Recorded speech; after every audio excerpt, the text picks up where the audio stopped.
दोस्तों, आज हम महात्मा विदुर की नीति का वर्णन करने जा रहे हैं। महात्मा विदुर कौरवों और पांडवों के काका और धृतराष्ट्र एवं पांडु के भाई थे। उनका जन्म एक दासी के गर्भ से हुआ था। उन्हें धर्मराज का अवतार भी माना जाता है। विदुर बहुत बड़े पंडित, बुद्धिमान, शांत, दूरदर्शी और पांडवों के बड़े पक्षधर थे। पहले ये राजा पांडु के मंत्री थे, इसलिए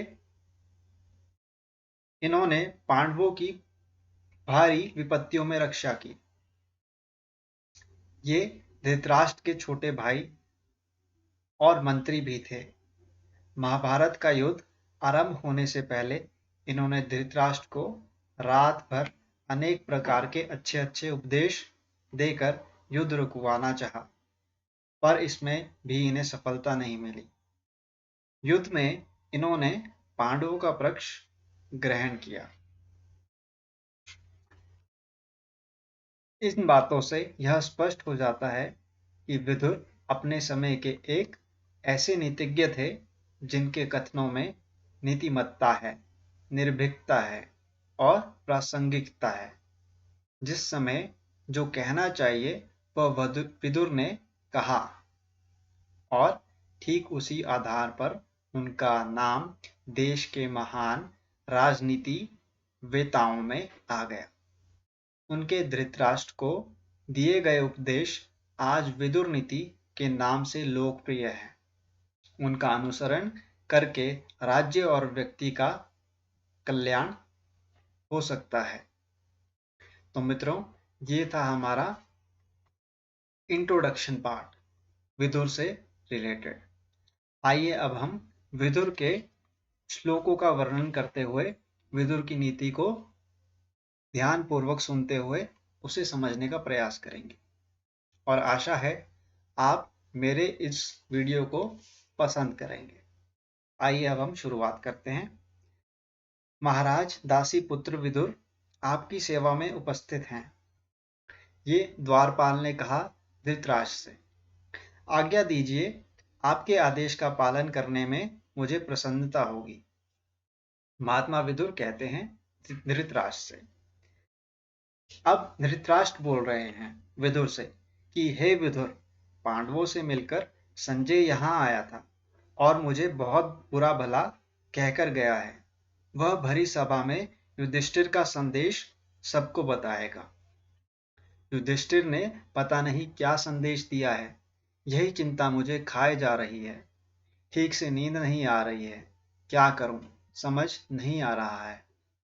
विदुर, तुम मेरे भाई हो और सदैव मेरे हित की बात करते हो।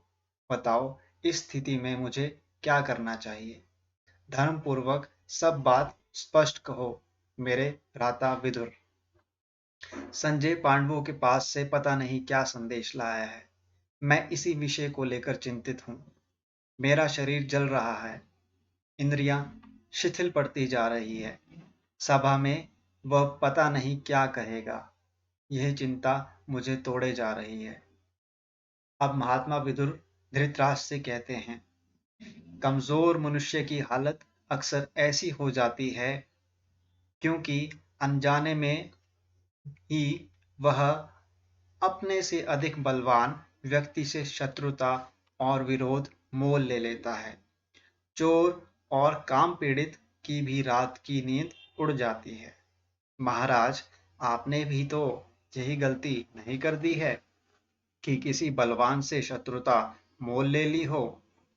आप दूसरों के अधिकार पर तो कुदृष्टि नहीं डालने लगे हैं, क्योंकि इन सब दोषों के कारण ही रातों की नींद और इंद्रियां बेचैन होने लगती हैं। धृतराष्ट्र बोले, भ्राता विदुर, आप एक धर्मपरायण और विद्वान व्यक्ति हैं। बुद्धिमान और महात्मा लोग भी आपकी श्रेष्ठता मानते हैं। इस स्थिति में मैं क्या करूं। आप धर्मयुक्त नीति वचनों से मेरी चिंता को शांत करने की कृपा करें। विदुर बोलते हैं, महाराज, आप युधिष्ठिर की योग्यता से भली भांति परिचित हैं। उनमें राजा बनने के सारे गुण हैं। वे आपके आज्ञाकारी भी हैं, लेकिन सब जानने के बावजूद भी आपने उन्हें वनवास की सजा दे दी। महाराज, आप धर्मात्मा हैं और धर्म के जानकार भी, लेकिन क्या नेत्रहीन होने के कारण आप अज्ञानी हो गए हैं और युधिष्ठिर को नहीं पहचान सके? यहाँ तक कि उन्हें राज्य का समुचित हिस्सा भी देने से इनकार कर दिया आपने। आप इसके लिए भी सहमत नहीं हुए। युधिष्ठिर बड़े कोमल, दयालु, सच्चे, धर्म पथ पर चलने वाले और वीर पुरुष हैं, और चूंकि वे आपका आदर भी करते हैं, इसलिए सारी पीड़ा को दुर्भाग्य समझकर झेल रहे हैं। दुर्योधन, शकुनी, दुशासन और कर्ण पर राज्य भार सौंपकर आप राज्य और जनता के कल्याण की बात सोच भी कैसे सकते हैं? इन्हें इतना योग्य नहीं माना जा सकता। क्या आप मानते हैं कि ये सब योग्य हैं एक राज्य को चलाने के लिए? तो ये थे हमारे महात्मा विदुर के वचन, जो वो धृतराष्ट्र से कह रहे हैं।